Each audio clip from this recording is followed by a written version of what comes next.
So here we have the Kia Sportage automatic on a 21 plate. I'm going to start off by showing you inside the boot, and then we'll hop in and run through some controls on the inside from there. As we approach the back of the car, you can see we have reversing sensors. This car's also got a reversing camera. Plenty of boot space as well, along with that 60/40 split folding rear seat should you wish to increase this space even further. Okay, now that we're inside the car, we're going to start with the dials. On the left-hand side, we have the rev counter and coolant temperature gauge. And on the right-hand side, the speedometer and fuel gauge. In the middle, you can see the total miles for the car. They are 5,256. Above that, we have a digital readout for the speedometer. You can change the information displayed there using buttons on the steering wheel. We're on the driving data menu at the moment, but there are other menus available as well. So you've got a navigation menu, kind of vehicle settings, so lane assist is what's displayed there at the moment, and user settings, and then we'll be back around to the beginning again.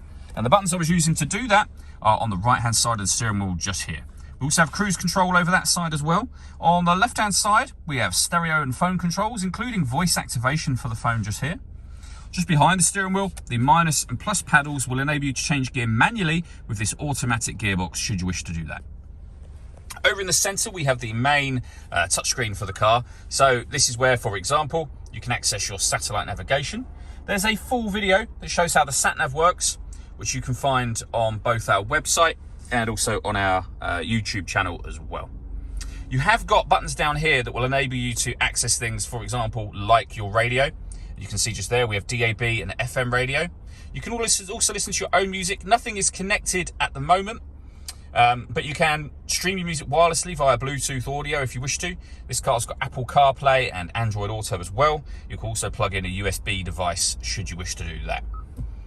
Or everything can be done via the touchscreen. You don't have to use the buttons down here, of course.